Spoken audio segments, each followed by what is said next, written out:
Pertama-tama adalah kita panjatkan puji dan syukur kehadirat Allah Subhanahu wa taala karena karunia-Nya kita dapat berkumpul pada ruang kali ini. Perkenalkan, nama saya Muhammad Arfi Abdillah Rahman selaku moderator pada diskusi kali ini. Adapun rekan saya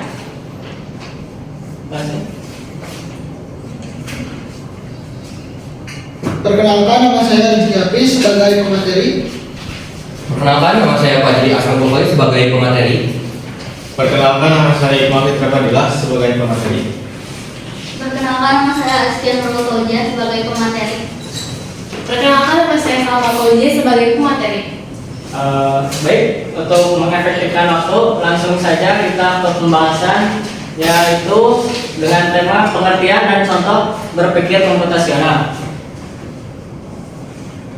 Yang pertama ada pengertian yang akan disampaikan oleh Rizky Hafiz. Kepada yang persilakan. Baik, terima kasih kepada moderator. Pertama, pengertian dari berpikir komputasional atau computational thinking yaitu adalah suatu cara melatih berpikir yang mengacu pada kemampuan untuk memecahkan suatu masalah dengan logis, sistematis, terstruktur dengan menggunakan konsep-konsep yang menggunakan konsep-konsep komputasi. Next. Untuk asal-usul berdasarkan sejarah berpikir komputasional yaitu yang pertama kali menggunakan istilah tersebut adalah Seymour Papert pada tahun 1980 lewat bukunya Mainstream Children, Computer and Powerful Ideas. Namun meskipun Papert yang pertama kali menggunakan istilah tersebut, belum ada yang mendefinisikan jelas tentang berpikir komputasional saat itu. Baru kemudian pada tahun 2006 ada seorang ilmuwan komputer yang bernama Jenny Twing. Ya, beliau adalah seorang ahli komputer dari Carnegie University. Istilah computational thinking ditemukan dalam sebuah artikel yang diterbitkan di Communication of the ACM, yaitu berpikir komputasional yang melibatkan pemecahan masalah dengan menggunakan pola pikir logis dan sistematis yang melibatkan pemilihan dan penggunaan algoritma, representasi data, dekomposisi masalah, penggunaan abstraksi, dan pengujian hipotesis. Nah, selanjutnya, kenapa penting berpikir komputasional itu dalam semua bidang? Karena konsep berpikir komputasional semakin populer di kalangan ilmu, termasuk ilmu komputer, matematika, ilmu sosial, ilmu alam, dan pendidikan. Hal ini disebabkan oleh semakin pentingnya kemampuan berpikir komputasional dalam era digital, di mana komputer dan teknologi digital telah menjadi bagian integral dan kehidupan kita. Saya kembalikan lagi kepada moderator. Baik, terima kasih kepada Rizky Hafiz yang telah menyampaikan materinya. Untuk selanjutnya, komponen utama yang akan disampaikan oleh Fajri Aslam. Kepadanya dipersilakan. Baik, terima kasih kepada moderator karena telah memberi kesempatan untuk menjelaskan 4 komponen utama dari berpikir komputasional. Baik, di sini saya akan menjelaskan yang pertama itu dekomposisi masalah. Nah, dekomposisi masalah itu memecahkan suatu masalah yang besar dan rumit menjadi bagian yang lebih kecil, lebih mudah dikelola, dan pastinya lebih mudah untuk diselesaikan. Nah, manfaatnya apa? Manfaatnya untuk memudahkan pemahaman struktur masalah sendiri secara keseluruhan dan memungkinkan penyelesaian masalah secara bertahap. Lalu ada pengenalan pola. Pengenalan pola itu dapat diartikan untuk mengidentifikasi kesamaan pola dalam suatu data ataupun masalah yang kemudian dapat diterapkan dalam masalah-masalah yang serupa lainnya. Nah, lalu ada abstraksi sendiri itu, yang ketiga adalah abstraksi, kemampuan untuk mengidentifikasi atau memilah, memfilter informasi-informasi penting dan tidak penting untuk mempersingkat atau memperjelas suatu masalah tersebut agar. Lalu selanjutnya yang keempat ada desain algoritma. Nah, desain algoritma sendiri itu adalah langkah-langkah untuk menyelesaikan masalah secara sistematis. Ya, kemampuan untuk membuat instruksi sistematis untuk menyelesaikan masalah. Nah, selanjutnya saya akan memberikan beberapa contoh, yaitu yang pertama tadi adalah dekomposisi. Misalnya kita sedang membuat sebuah aplikasi atau medsos. Nah, itu jelas masalah yang cukup besar atau proyek yang besar, sehingga kita sendiri harus membuat proyek tersebut menjadi proyek-proyek yang kecil atau membuat tim-tim yang lebih kecil dengan cara kita membuat 4 modul sendiri, yaitu modul pengguna yang berisi pendaftaran dan masuk, pengaturan profil, dan manajemen kata sandi. Lalu ada modul unggahan atau post, yaitu berguna untuk membuat unggahan, mengedit, menghapus unggahan, dan melihat unggahan orang lain. Lalu ada modul interaksi seperti disukai oleh orang, berkomentar, dan dibagikan. Ada yang terakhir adalah notifikasi agar memberitahu bahwa penggunaan ketika ada yang menyukai atau mengomentari postingan kita. Nah, itu fungsi dekomposisi sendiri contohnya.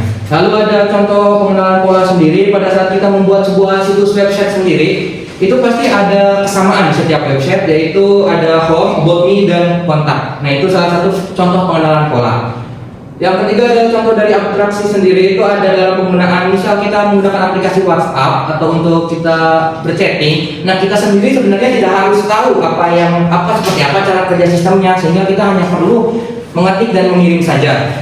Nah, yang keempat sendiri contoh dari algoritma.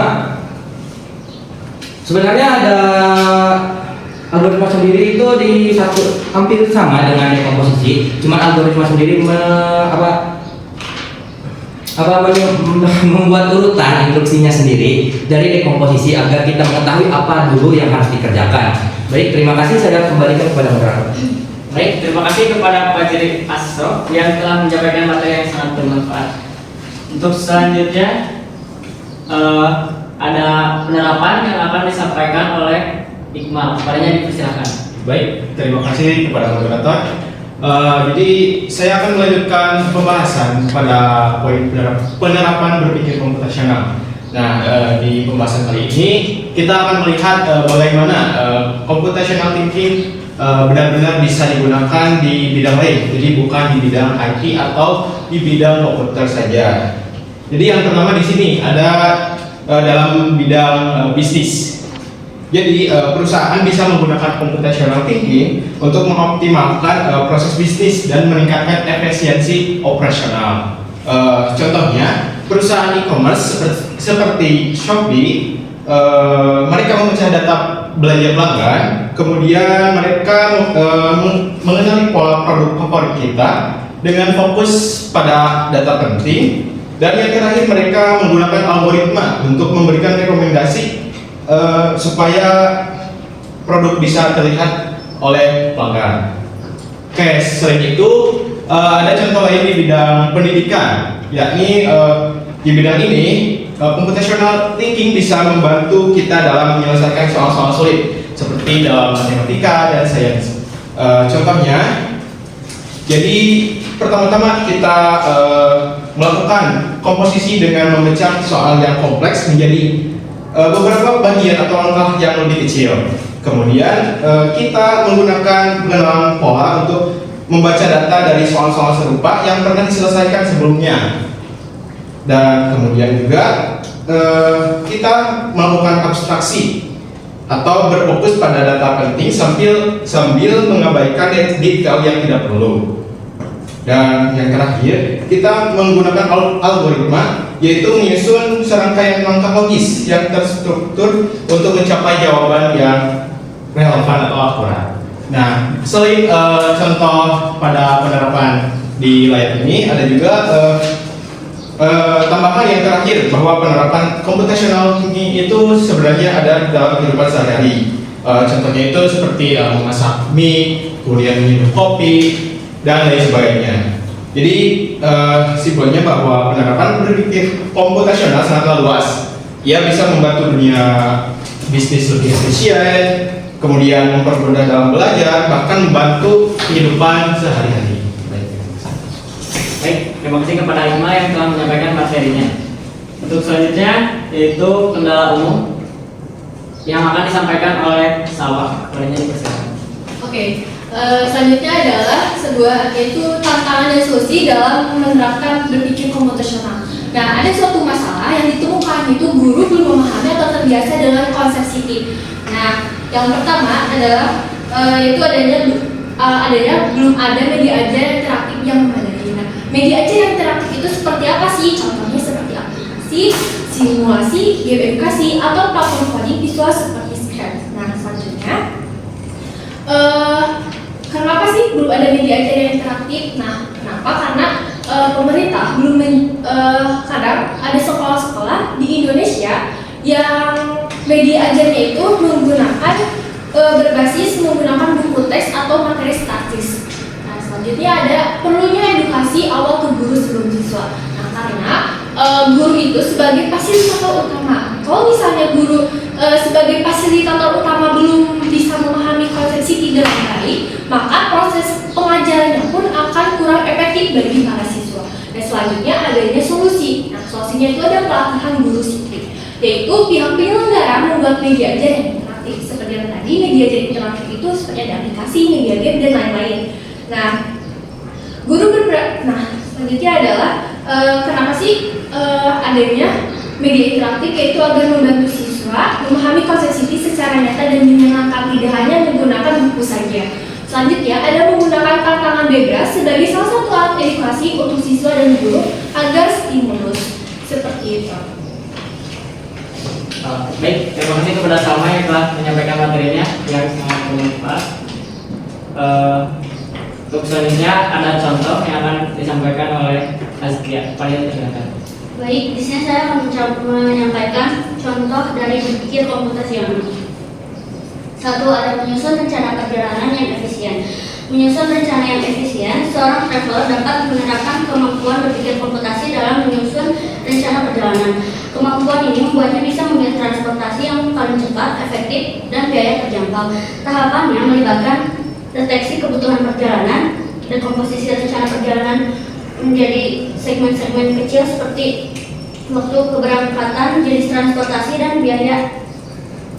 Terus mengembangkan algoritma untuk menemukan rute terbaik, mengimplementasikan dalam rencana perjalanan. 2.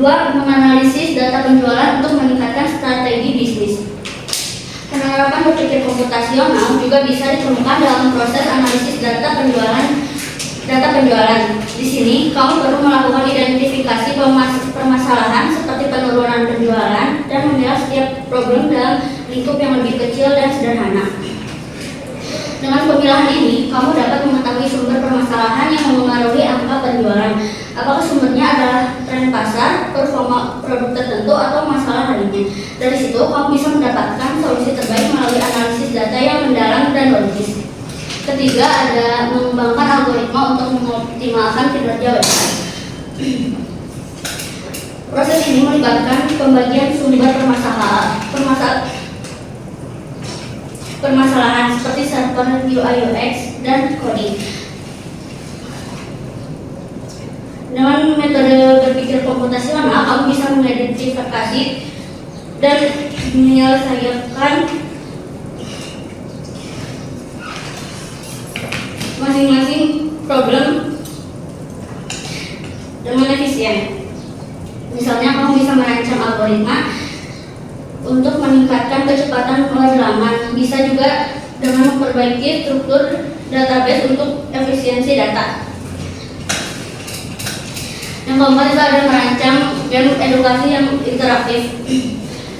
Contoh lainnya adalah dalam perancangan dan pengembangan game edukasi yang interaktif. Kamu dapat menyusun bagian game secara terpisah seperti pembuatan storyboarding, mock-up, hingga animasi, serta proses perlu dilakukan secara bertahap dan terstruktur. Tujuannya memastikan komponen berfungsi dengan baik dan harmonis untuk menciptakan game yang menarik. 5. Membangun sistem robotika untuk membantu tugas manusia. Contoh berpikir komputasional juga diterapkan dalam pembangunan sistem robotika. Proses ini diawali dengan memahami permasalahan yang ingin diselesaikan. Contohnya tugas-tugas rumah tangga atau industri. Setelah itu, proses dekomposisi digunakan. Tujuannya membagi pembagian sistem robotika menjadi beberapa bagian seperti sensorik, aktuator, dan algoritma kontrol. Oke, baik. Terima kasih kepada Azkia yang telah menyampaikan materi tadi. Untuk selanjutnya ke sesi pertanyaan, kita akan buka sesi pertanyaan di kolom komentar seluas-luasnya. Baik, lanjut saja ke kesimpulan. Untuk kesimpulannya, berpikir komputasional adalah kemampuan untuk memecahkan masalah dengan menggunakan konsep-konsep komputasi. Ini melibatkan 4 pilar utama: dekomposisi masalah, pengenalan pola, abstraksi, dan desain algoritma. Berpikir komputasional penting untuk semua bidang, bukan hanya teknologi, karena dapat membantu meningkatkan efisiensi dan kemampuan pemecahan masalah. Oke, cukup sekian. Demikian presentasi dari kelompok 4. Saya sebagai moderator izin mundurkan diri. Wassalamualaikum warahmatullahi wabarakatuh.